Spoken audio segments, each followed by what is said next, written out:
why don't we start off with the title of the talk, Steve? Because it was not without controversy, was it? Me and controversy? Surely not. Surely not. So tell us the story. Where's this title come from? Where's this idea come from? Oh yeah, where does it come from? That's the point. Well, I thought it came from Quinn at Dartmouth, but apparently it didn't. It came from Russell. With all these things, you Google a quote, you find a quote from someone, turns out they borrowed it from someone else. But we all stand on just a great quote. The point is, it illustrates, there's a guy called, I forgot his name now, in the States, and he says, we do so much at work in organizations that makes no difference. Ken Miller in the States. So we do stuff that makes no difference whatsoever, but we just carry on doing it.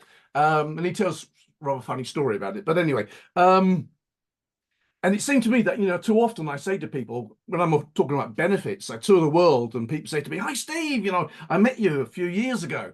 We've done everything you said." I say, we've got a benefit strategy, tick. We've got benefit profiles, tick. We got benefit managers, tick. I say, great. Did you realize any benefits? And I say, oh, we don't know. And here I'm trying to, it's just, you're doing stuff rather than focusing on what the stuff's supposed to deliver. So you're focusing on the means rather than the ends. And there is this tendency, and it's the devil inside. This is not Steve saying, look, I'm so clever, I never make this mistake. No, we all do. It is the devil inside. And too often we get suckered into doing stuff. Look, I'm so busy, I'm pushing bits of paper. And yet it makes no difference. And so that's what that quote is, a reminder that we need to focus on making the difference. Whether we call that value, benefits, impact, results. This year's word of choice appears to be impact. A few years ago, it was results, value. Broadly speaking, we're talking about the same thing. We're trying to make things better. What measurable improvements have we delivered? And so that for me is the kind of PMO sense, because just to follow up what I thought you were going to say, the first question. The challenge for the PMO, therefore, is to make a difference. How do we actually make a difference? And therefore focus. In other words, number one in the attention of the PMO should be benefits. Now, Hobbs did a report about a few years ago for the PMI. So this will be primarily in the States at that point. And he identified 27 functions of a PMO, and benefits was third from bottom. And I say, if you're not doing benefits, really? What are you doing? Everything else is a means to an end. The end are benefits, the improvements. If you're not focusing on that, you're focusing on the wrong thing. And the guy called Kieran Bondale wrote an absolutely awesome article entitled, "I Come to Bury PMOs, Not to Praise Them." And I thought, wow, what a title. Yeah, good name. And all he was saying, he said, look, people replied to him saying, you mustn't say this. You mustn't, you'll scare the business people away. And he said, all I'm saying is, if you don't add value, shut the thing down. And I thought, well, absolutely. So it's really, I think, at the very heart of what a PMO is about doing is about adding value, whatever value means for that particular organization. And that should be the number one focus. Everything else is a means to the end. The end is realization of value. Absolutely. And there was a rather shaky study done a few years ago by the good folks at ESI, and they surveyed a whole bunch of PMOs and discovered that 73%, I think it was, were under threat of being shut down, and that's why, because they're not adding the value. You're not adding value, and you're not showing the average. But I want to, sorry, before I forget, Stuart, we were chatting a week, 2 weeks ago or something, and you mentioned a story. You said you were talking to someone and you were talking about benefits and value, and they said, well, yeah, but there's no upside. If we focus on benefits and we don't deliver, then they're going to come down on us like a ton of bricks. And if we do, well, no one really cares. So what's the point? And I thought about that afterwards, and I was like saying to them, shame on you. Shame on you saying that. And it was a government department Well, Right? this is So the point. double shame. Absolutely, because Double it's shame. not your money. It's Right. my money. It's taxpayers' money. And what you're saying is it's okay for us to spend taxpayers' money and not demonstrate that we've added value. And not only not demonstrate it, but deliberately say we're not going to bother. And I think, no, absolutely outrageous. So whether it's taxpayers' money or it's shareholders' money, that's why benefits is so important. Because ultimately, you know, if it's my money, I mean, my elder daughter said to me, Dad, why do you want another motorbike? You've already got two. And one in Australia. So you got three. Why do you want another motorbike? I said, Carly, how many pairs of shoes have you got? She said, good point, Dad.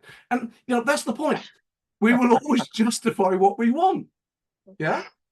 But if it's not Absolutely. your money, it's not my, if it's your money, you can do what you like with it. It's not your money. We need to do something sensible. So this is why benefits is so important. So before we jump into there's a question I want to dig into, which is, Cool. okay, with all of that, what's the point? You know, why do we have a PMO? And I think you've kind of set the groundwork for answering that. But before we do that, I just want to read the quote that we've been talking about, just in case somebody's forgotten it. So the quote is, a good deal of corporate planning is like a ritual rain dance. It has no effect on the weather that follows, but those who engage in it think it does. And moreover, much of the advice related to corporate planning is directed at improving the dancing, not the weather. Absolutely. And so there's kind of two bits to that. First of all, you know, by the end of today, what I'm hoping you will all be able to do is take a good look at yourselves and see whether you think you are affecting the dance or the weather. Right, so that's my challenge to everyone on the session, and then the second thing is, are you, assuming that you are spending too much time dancing, how should we be changing the dance so that we do affect the weather, or should we be doing something completely different to make sure we affect the weather? Can we affect the weather? That's an interesting question as well. Right? So there's lots to unpack in this session. But I want to just keep going with this value thing for a second, Steve. So I was on a webinar, I don't know, about a year ago. Actually, it was an impact after hours. So it was exactly a year ago, because we're doing it again in a couple of hours tonight. We're doing an impact after hours with Laura Barnard and the crew. And we were talking about what's the job description for PMOs, right? That was the title of the section. What's the PMO for? And I've done a bit of research into the history of PMOs, right? So I'm starting to roll out, you know, well, back in the 1930s, right? The starting of, you know, the original PMOs look, and then in the 50s, and then a lady called Amanda Openfull steps in. She says, Stuart, shut up. No one cares. The job of the PMO, there is only one job of the PMO, and that is to maximize the return on investment from the portfolio. That's it. That's the job. Now, executing that job is going to take different forms depending on what type of PMO and what type of organization and what maturity you're at and all that kind of good stuff.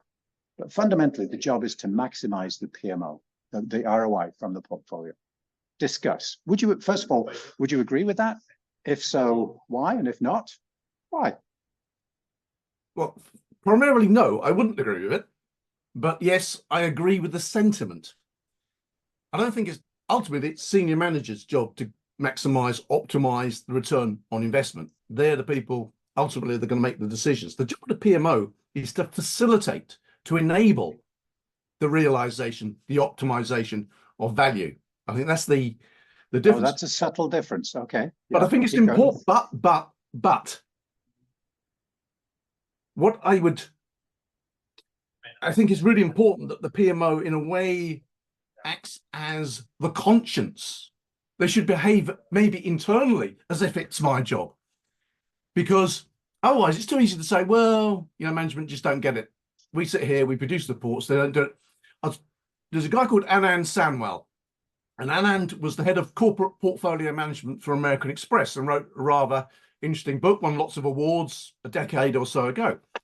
And I got him to come over to the UK and do a presentation. I was in government at the time, had a portfolio group in government, across government, and I got Alan to come do a talk. And he said, guys, he goes, all your red, amber, green charts, all your portfolio monthly reports are worthless.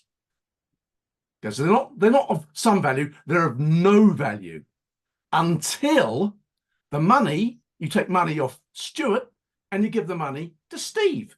Until the money flows in a different direction, all you've created is a bureaucracy. And I sat down and I thought, oh my God, I'm not entirely sure it's 100% accurate, but nevertheless, I thought that was a useful challenge. So, you can sit and say, oh, well, it's not our job, it's senior manager's job. We produce a report, they don't do anything with it. Dear road. Well, what's the point then?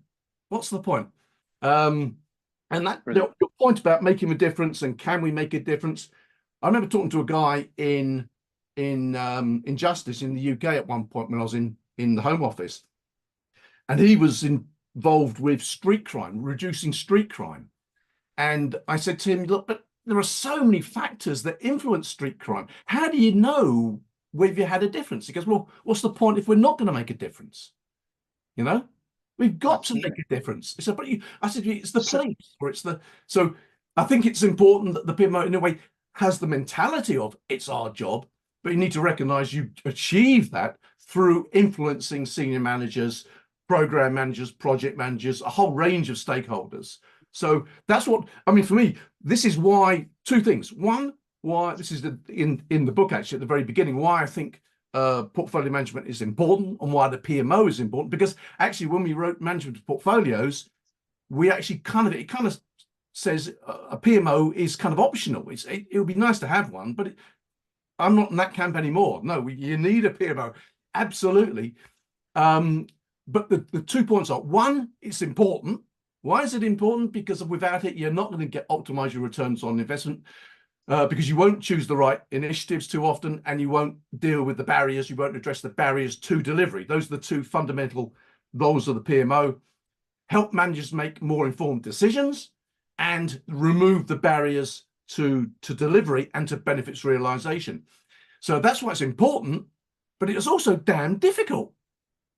If it was easy, anyone could do it, but it's not easy because you're having to influence people across the organization, where too often people are working in silos, and they don't take a corporate perspective. And so the PMO, I think, in a way, you're holding the mirror up to the organization. Many of the tools or the weapons that you have are, you can't just, there's no line, you can't just say, do it. Stuart, do it. Now, my life's easy if I can say, Stuart, do it, but I've got to persuade Stuart.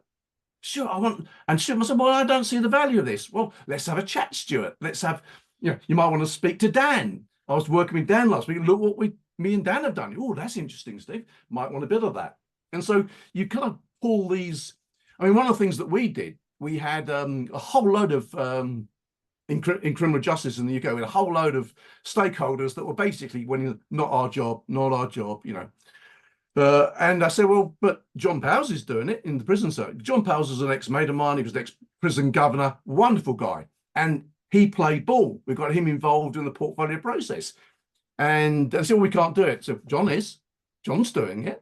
And when we got a minister to stand up and say, I just want to commend the work that John Powers is doing. He didn't say, I'm commending the work that Steve Jenner and the portfolio.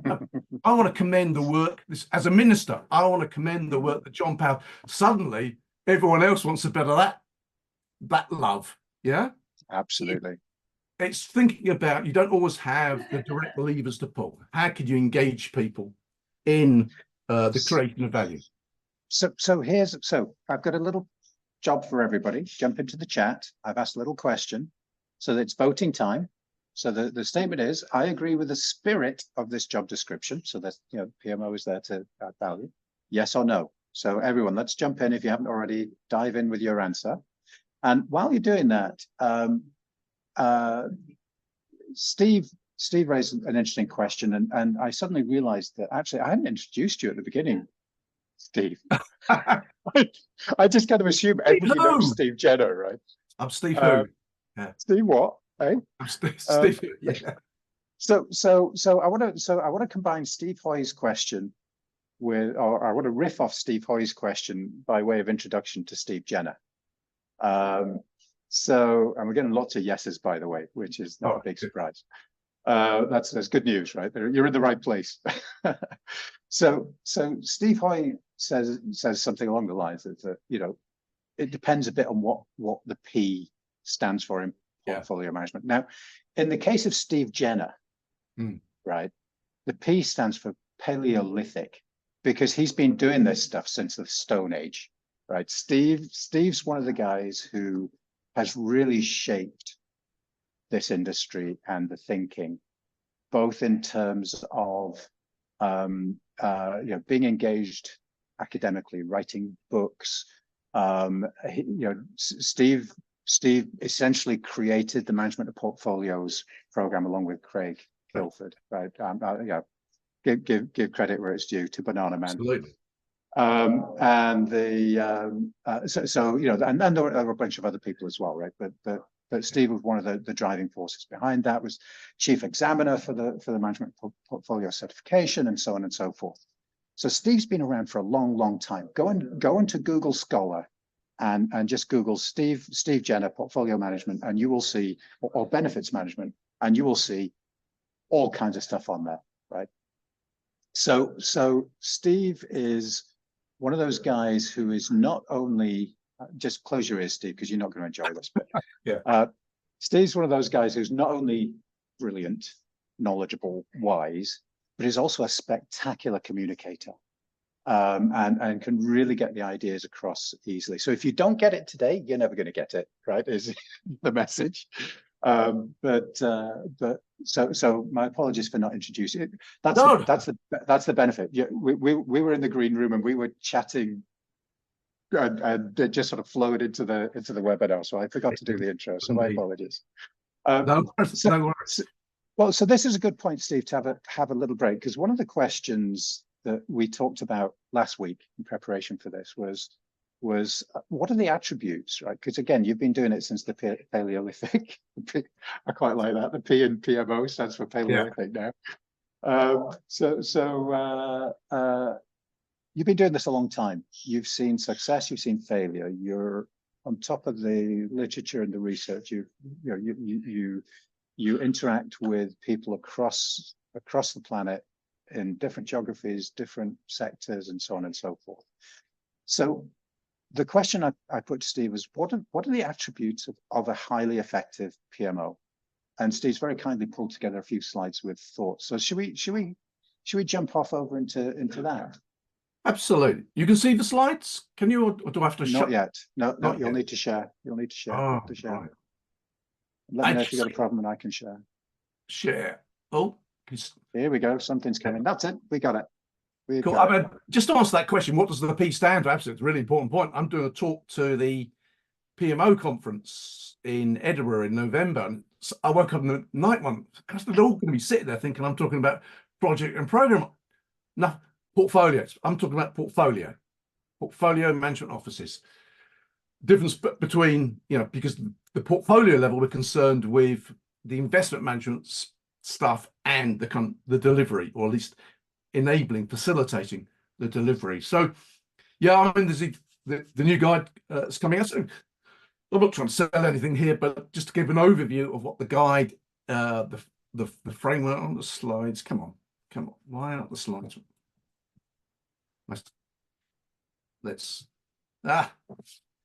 There we go. Who needs artificial intelligence, Stuart? Good. I'll settle for any intelligence, mate. Indeed. So what we're saying in managing portfolios, the new guide is we have on the right-hand side portfolio design. So designing the portfolio, scoping and structuring the portfolio strategy, understanding what is happening, what projects and programs do we have, prioritizing, optimizing, the very core of portfolio management. Because in essence, portfolio management is about three things twice. First of all, it's about doing the right things. So it's prioritization and optimization. And it's about doing the things right. So we remove the barriers to delivery, which also includes doing them at the right time. So we manage the flow of work to optimize the delivery. And if we're doing the right things and we're delivering them, then hopefully we're going to realize the value or realize the benefits. So we have these two to dimensions of portfolio management: the design, the delivery. We have principles that underpin the effectiveness and efficiency of portfolio management on the left-hand side. And move on to talk about, I saw one of the comments by Ackoff just a minute ago, and he talked about no one gives you anything, you've got to demonstrate the value, or words to that effect. How to engage execs? People say, oh, execs aren't engaged. Okay, right, so you can be a victim or maybe not. Strategic clarity, governance, setups, anyway, so it's all there. But at the very core of this, what I should be saying, I forgot to say it, my God, this is subtitled Lessons from Sweep of History here. So Stuart went with the paleo, what was it, Stuart? Paleolithic. Paleolithic. I'm not going quite to that level, but we're going Aristotle, Shakespeare, and Ella Fitzgerald. Platonic. Okay, we'll go Platonic. We're going to go, right. So Aristotle, Shakespeare, lessons from Aristotle, Shakespeare, and Ella Fitzgerald, because, and it's very hard. I've talked about, the principles that underpin it on the left-hand side. What is portfolio management? Doing the right things, doing them right, and doing them at the right time. But it only works if we address these 6 key success characteristics that I referred to in the book. Benefits-led, the white letters, the white lettering in the blue and the pink. Benefits-led, evidence-based, fast and frugal, active, disciplined, and transparent. And that's Ella Fitzgerald. Take what you do, it's the way that you do it. We can say, well, we do portfolio management, Steve, we do prioritization. Well, yeah, but do you do it well? It's the way that you do it that matters. So first of all, we've learned from Ella. So the way we do things, these success characteristics. So, briefly have a look at this, and then this will provide a basis hopefully for exploring some of the areas. Number 1, and it has to be number 1, because if you're not doing benefits, what are you doing? I did a session for the PMI a few years ago, and I did my session, sat down, and they had Antonio Nieto Rodriguez talking next. And Antonio, if you haven't heard of him, he was the past chair of PMI Global. He's the author of the Focused Organization. And his session was all about, why do senior managers not take project management seriously? And he said, does everyone agree? Senior managers just don't. And everyone was, managers don't get it. And I thought, God, this has been the plaintive cry of middle managers for the last 150 years. Senior managers don't get it. And when then you get there, the junior managers and the middle managers will say the same thing. But I sat there and I thought, and Antonio had a really good analysis of why. He said that they're not paid. They're paid to manage the business, not the change. They're paid, they're trained. None of the MBAs cover project management, or at the time they didn't. And the Harvard Business Review doesn't write any articles about it and all this kind of stuff. But I sat down and thought, but if your project doesn't show what contribution it's going to make to strategy, why would they be interested? So if you can't show the impact that you're going to make, either at a project level or at a portfolio level, that's the root cause of the problem. So number 1, we need to be able to show what difference we're going to make. And, the PMI paid me to do some research. I openly admit, I would pay the PMI, I'd give them the money back to say what they've said. Project benefits synonymous with positive strategic impacts. So we talk about strategic objectives, benefits, and then we commission initiatives, projects and programs to deliver the benefits to achieve our objectives. That's it. And you see the model on the left-hand side from managing benefits, where you've got halfway down, you've got second box down, rail objectives, and linked to them the benefits, and below that the projects and programs. In a way, it's overcomplicating. Just think about the OKR framework, which is very similar. Objectives, key results, and then you commission initiatives to deliver the key results that show you've achieved your objectives. The problem is, every organization, there's no standard benefits categorization system. So we need to develop a benefits categorization system for our organization, so that all projects then articulate their benefits in a consistent way. So what I said benefits is about three things twice, and I only said it once. Doing the right things, doing them right, and at the right time. But it's portfolio management at from its very origins is about one thing: risk and return. You don't just look at the return on your shares, you look at the risk of those shares. So we need to balance risk and return. We need to prioritize that whole, that model I had with 6 different practices on portfolio design. At its very heart, it's about prioritization. Why? What is actually awesome quote from Mark Seifert in one of the PMI publications: we can do anything, we just can't do everything. And that sums it all up. We just can't do everything. You have to choose. If you're choosing, you've got to prioritize. So it's about balancing risk and return. It's about choosing, because you have to choose. And thirdly, it's then about making, you don't just then sit back. I'm an accountant by training, so you say, now we've chosen the perfect, we've got Stuart in, Stuart's assisted us, we've chosen the right projects, we can now sit back and wait till the project guys deliver them. Our job here is done. No, you've actually got involved in actually removing the barriers to delivery. Make sure we actually do deliver the projects and programs, and that we realize the benefits. So benefits comes firstly. Can I jump just before you move on? Can I just jump in and dig just one slight level deeper? Because one of the things that people struggle with, if you just jump back a slide, Steve, one of the things people struggle with, thank you, is, so you were saying, strategic benefit, strategic benefit, strategic benefit.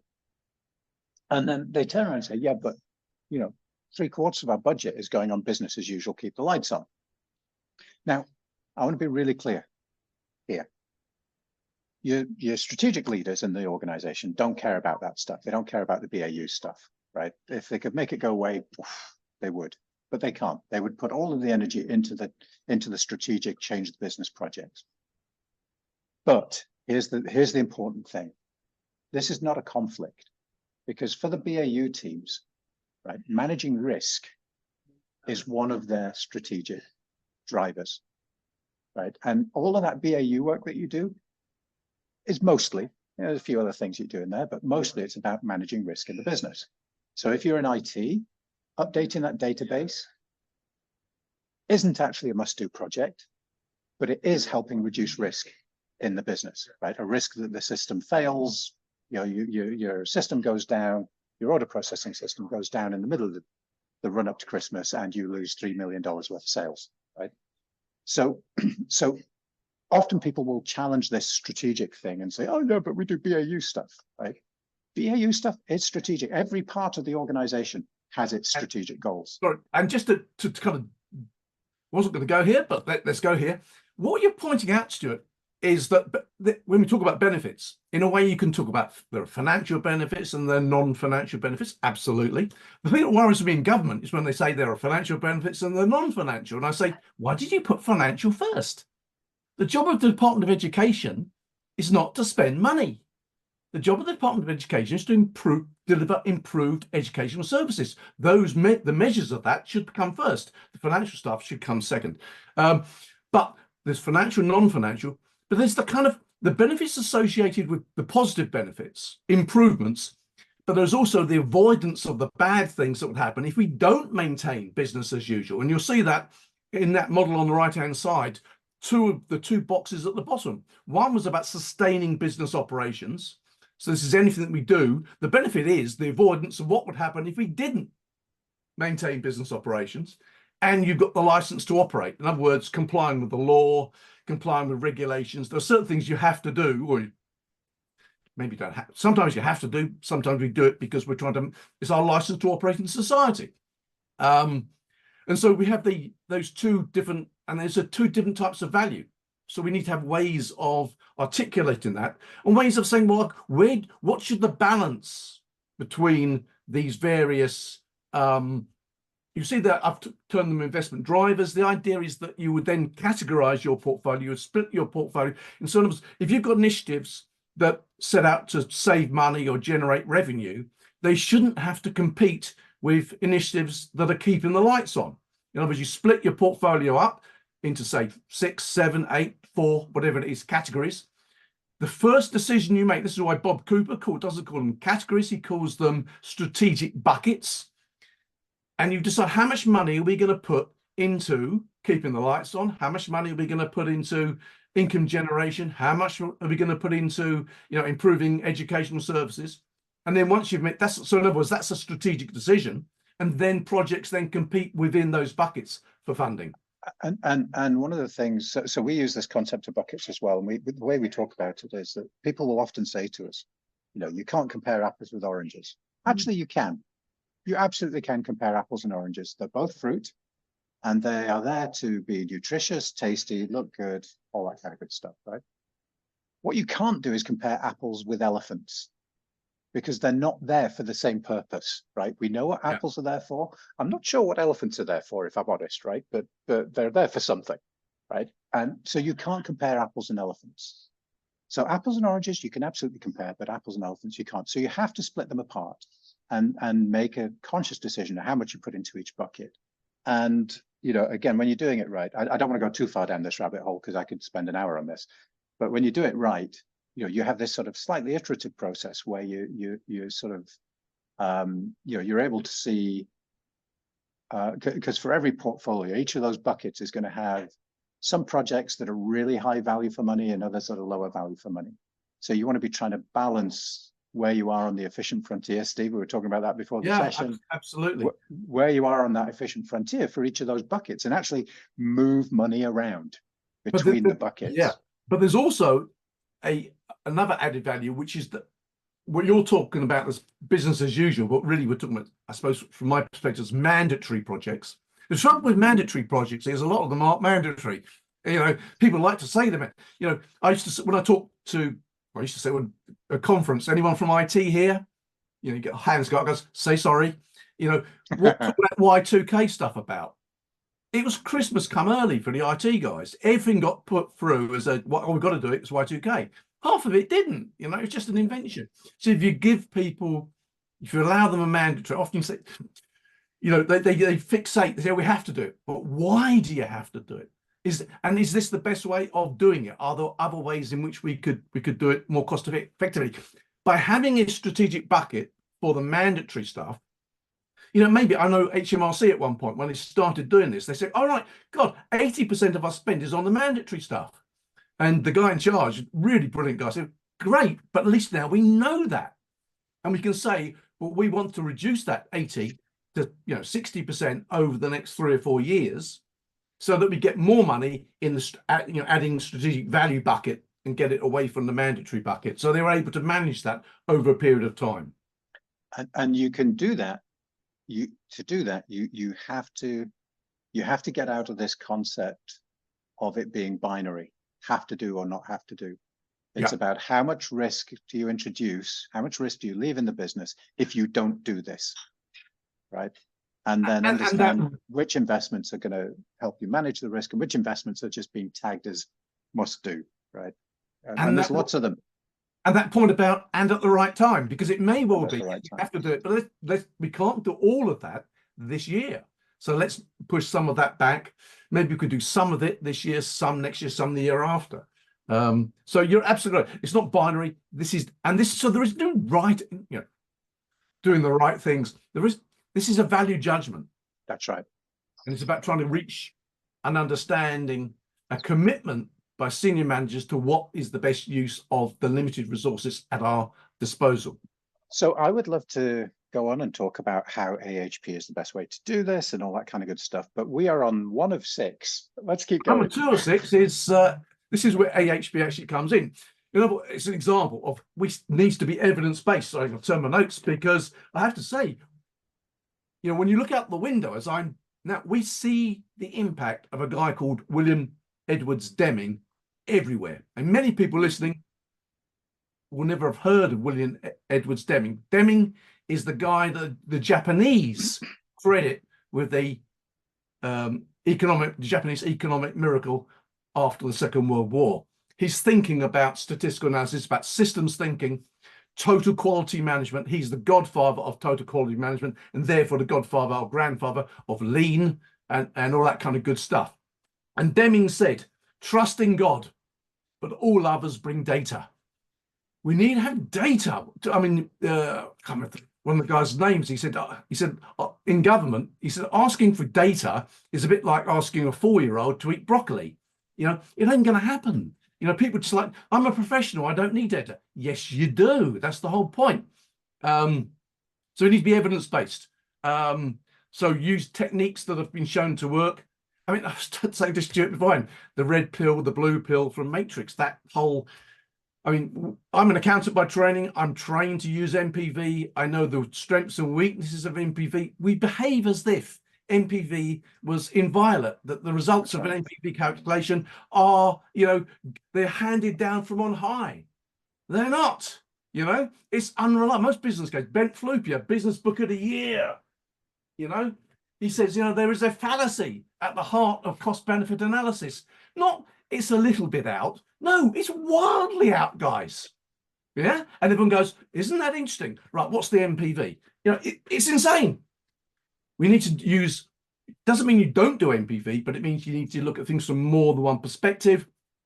It needs to be evidence-based. That's one aspect there. Navy SEALs mantra, slow is smooth and smooth is fast. You know, managing your delivery of projects. Don't just start everything as quickly as you can. You stagger the delivery of projects and programs within the constraints. It's called the theory of constraints. Brilliant stuff about managing the delivery so it matches the constraints, the resources within the organization. So that's one aspect, or two aspects, or three aspects of being evidence-based, making sure that you use reference class forecasting in your business cases, for example. So we've got some evidence, some confidence. I love Annie Duke's, thinking in bets. You know, if someone says this is going to be worth 20,000, you go, yeah, do you want to bet? And that force bet. So what's the chance that it won't be? We need to be looking not just benefits, but what's the likelihood of those benefits being realized? And this is what I said to someone from Australia recently. She said, Steve, you know, our forecasts are so wildly inaccurate. We want to adopt reference class forecasting. What should we do? I said, well, you can't do reference class forecasting because you haven't got a reference class. But what you should be doing to people is when they put the forecast in, you say, how confident are you? Yeah. Are you 80%? Are you 60%? Oh, she's, oh, I don't think they're ready for that. Blue pill. Yeah. Blue pill. Why not? Why not? Why not? So, but the other aspect. And so here's a quick thing, right? There's a lot of this where people think data means something that you can go out and measure, but sometimes data is subjective. A lot of what you just talked about is subjective, right? That is data as well. Absolutely. I mean, Kaplan and Norton, the balanced scorecard guys. Balanced scorecard, yeah. Yeah, when it first came out, I remember sitting in a room and someone said, what about this kind of the softer stuff, you know? And one of them, it was either Kaplan or Norton, said, if you say you can't measure it, you're not trying hard enough, you know? And I always say, look, you know, I remember when, it's a bad example, a bit aged now, but, you know, God, bloody hell, what are they called? Oh, never mind, sorry. But anyway, you know, we measure gross domestic product, yeah? They actually started measuring David Cameron, when he's Prime Minister, says, I want you to measure national well-being. If you can measure national well-being, you can bloody well measure the benefits from your project. Don't tell me you can't measure them. Because people say, oh, how would we know? If you want to know about customer satisfaction, go and ask the customer. Go and ask them. Yeah, absolutely. Ask them and engage with them. Really engage with them. And too often we treat them as this, Ken Miller said, like in government, said we treat customers like hostages, you know? They're caught. So we need to engage. This is why benefits management and portfolio management, they are stakeholder-led practices. And as you're absolutely right, Stuart, data doesn't necessarily mean numbers. It can mean, you know, softer, but nevertheless, this is the most important stuff. Engaging, what are their perceptions? One of the things I did when I was working on the Tell Us Once program, and they were collecting all sorts of data. And I said to the program director, if I could tell you that 95% of chief execs in England and Wales say it's made a significant difference, what would that do for you, Lynn? She says, absolutely, Steve. So you have to ask chief execs, ask departmental managers, what difference does it make? Significant, minimal, none, negative. Tell us. We should know that. So it's qualitative as well as quantitative. There's nothing wrong with quantitative data. So I'll tell you what. Let's move on. Just before we do this, there's one piece as well, which is that some of the data is also subjective, and where you just got to make a judgment. And when you have that, whenever you make so often just coming up with an estimate for a project is subjective. Someone's making a subjective judgment on how big it is. And so there are some really nice techniques you can use there to improve the quality of that data really quickly. And we built some of this into our software as well. So there's a pretty simple process that you can go through where you get a number of people together and you ask them all to estimate the same thing. Yeah. And then do that independently. Delphi, that's right. Yeah, Delphi. So you do it independently, then you reveal the answers and you have a discussion about it, and then you take everybody moves around their votes, and then you take the average. We're allowed to revisit, absolutely. And when you do that, the noise just collapses right down. You're not going to eliminate the noise. It's still going to be a subjective judgment, but it's going to be a lot better, more wisdom of crowds. Judgment. Wisdom of the we call Delphi wisdom of the very small crowd. Yeah, absolutely. There's a brilliant. Anyone wants it? Send me an email afterwards or a link. To Stuart, then send it to me. There's a brilliant 5-minute video on the BBC. They did that. It's unbelievable. You won't believe it, and it demonstrates the power of the wisdom of crowds. James Surowiecki. This is all based on statistical. This is all. He's great. I love him. This is not. Oh, well, this might be true. This is absolutely true. It works. It certainly does. Right. Let's move on. Move on. But I've got to, you can't let me. My favourite. Shakespeare said, because we've had Aristotle, so we haven't. We've had Ella Fitzgerald. Shakespeare, Fest in Twelfth Night, said, "This fellow is wise enough to play the fool." The job of the fool, the jester, in medieval England wasn't to tell jokes. It was to point out to the monarch the error of their ways, because there were no one felt brave enough to challenge the monarch, because you know what's going to happen to you tomorrow. So the job of the fool was to point out. So we need to have the job of the PMO is to be brave. Are you, as the PMO manager, are you brave? Are you wise enough to play the fool? I was at the OECD in about 2004, 2005 in Paris, and at a meeting about benefits across the OECD, IT programs, big IT programs and portfolios. And a guy called Bob Mornan from Canada stood up and he said, "Business cases contain assumptions that masquerade as facts." And I sat there and I thought, Christ, I wish I'd said that. And I wrote it down. A bit like Kieran Bondale with his "I come to bury PMOs, not to praise them." I said, wow, what a title. But yeah, business cases contain assumptions that masquerade as facts. And so someone needs to, but we don't see it. We need to point the error of people's ways out to them. So the job of the PMO, part of it is to fill this role.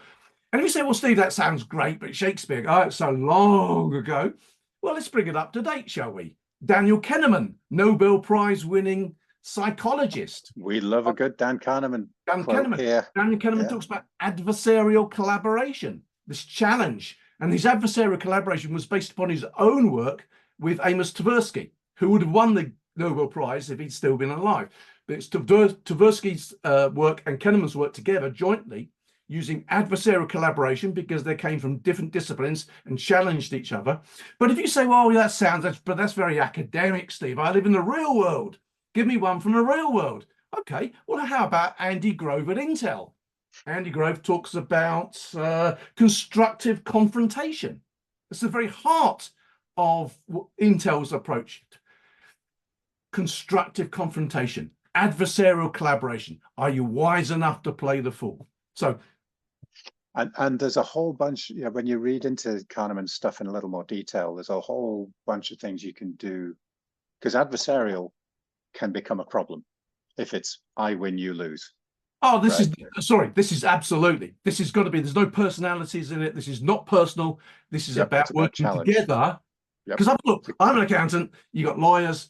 If you ask an accountant for some advice, he'll tell you why you can't do it. You ask a lawyer, he'll tell you why you can. No, just how do we do it? How can we resolve the issue? How do we That's right. minimize the risk? How do we work collaboratively to the best possible solution? Absolutely. So And that's anyone that what it's wants to about. know more about that, just give me a shout, and I can point you to some good books Oh, to help you kind of think that stuff through. But including that's great. Love that. Thanks, my Steve. first book, but you can't get it anywhere. It's out of print. But it was called A Fool's Errand.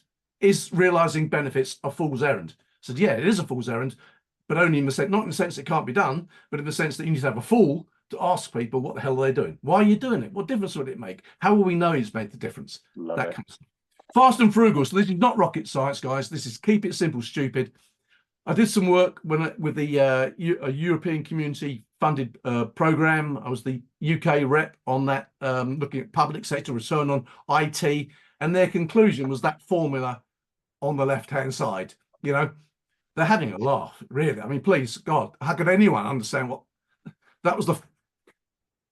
No, the point is, as McKinsey say, a handful of characteristics that are most critical. So when you're making an investment decision, you're going to have criteria. How many criteria? Well, Professor Bob Cooper, is the new product development portfolio management guru for about the last 20 years, 30 years probably. From his research, Bob Cooper says about the average, the best use average about 6.2 criteria. It's a small number of criteria, but you have to be disciplined about it. Example on the right-hand side there, looking at strategic fit for each initiative. Look at strategic fit, its scale of financial benefits. You add those two scores up, gives you a score out of 10. So that's the attractiveness side of it, or the return, the strategic fit and financial benefits. You said, Steve, what happened to risk? Well, looking from achievability, they looked at the scale of behavioral change and the scale of business change. This was from a transportation organization from a few years ago. So it was a way of adding up, getting a score out of 10 for attractiveness and for achievability. Going to zip on a little bit. Obviously, we talked about active, then the importance of being active and making a difference. The thing on the little picture of the monkey and the circus tent. I was talking to my older daughter, the gun, Carly, that said, Dad, why do you want another motorbike? And she said, I had to give up work actually because she started earning more than me. You can't have your daughter earning more than you, so that's when I went private. But she said, Dad, at work, it's normally all you hear is, it's not my monkey, it's not my circus. Wow, it's a brilliant saying. It's an old Polish saying, but apparently it's all the kids are into it now on Insta. It's not my circus, it's not my monkey, or it's not my monkey. In other words, it's not my responsibility. And I remember doing a session in the Welsh government, and one of the SROs, senior responsible owners, I said, well, who's accountable for benefits realization? I said, guys, it's you. The SROs, you are accountable for benefits realization. And one of these SROs said, Steve, I don't control all the business change. My program is rolling out across the Welsh government. I don't control all the business change, so you can't hold me to account. And I said to him, look, the world is full of people who say it's not in my job description. If you as the SRO don't say, I don't care what I directly control, I'm going to make it happen. If you don't say that, who is? And this is what John Thorpe, the information paradox guy, he talks about activist accountability. The buck doesn't stop here. The buck starts here. We need to encourage that mind shift that people hold themselves to account. I'm going to make it. I know it's not easy, but I'm going to make it happen. When all is said and done, more is said than done. Steve, so you moved on really beautifully into that one. Going back to just the criteria, you don't need to go back on the slides, but going back to the criteria thing for a second. We actually have a couple of ebooks, short ebooks on the topics of criteria, what are criteria, how to create good criteria. And there's a list of 80 criteria to start your thinking. I think I'd probably concur with your 6.2 being a good number. I normally say sort of 5 to 6, so that's about right. It's Bob Cooper. There you go. Yeah, close enough. And then part of the key is to break those down. So anyway, there's anybody who's interested in getting a copy of that book, just drop me your email address into the chat, and Lenora will pick that up and make sure you get a copy of that book. Anyone that would like to learn more about that, just as I say, just give us a quick yes, please, and Lenora will get it to you. Cool. We've got 2 more and we've got about 6 minutes. My God. So disciplined. Bob Cooper, I mentioned Bob Cooper. Bob Cooper says the difference between the winners and the losers in portfolio management isn't that the winners do portfolio management and the losers don't. He said the difference is the losers aren't consistent. They're ill-disciplined. They allow people to bypass the process. The winners stick to the process. They look to improve the process. They look for continuous improvement. But whatever the process is, they're disciplined about it. And key to that is this whole concept of staged release of funding. Annie Duke's book I've mentioned, Thinking in Bets. So we need to be more like the PMO guy needs to be more like a professional poker player, making small bets as your confidence in victory grows, so you commit more funds, so you overcome what Tim Banfield of the National Audit Office called the conspiracy of continuation. He said, everyone knows, just get the thing started and it's almost impossible to stop it. No, so we need to have a stage gate process. So your portfolio is a funnel, not a tunnel. I was doing this, point about discipline, I was doing some work with a major multinational. And this multinational, we were talking about on defense scale budgets. I mean, the money was just unbelievable scale. And they won lots of awards for portfolio management, including at being at one of those conferences that you referred to in the Middle East, Stuart. And I'd been there the previous year and I'd seen they'd been up, they won their award and they showed the video. And then I forgot all about it. And then a year later, they contacted me and said, we want to do some work on benefits, Steve. So I went over to work with them and we did a little bit of work. And then there was a presentation by the portfolio manager and she explained what they were going to do in the following year. And as she finished, and people getting up, the guy next to me, who was one of their leading analysts, leant over and he said, Steve, it's like Game of Thrones around here. They're all stabbing each other in the back. And that's the point. You can have the wonderful, the most brilliant processes, but if the culture of the organization allows people to bypass and they're maneuvering, it becomes a game.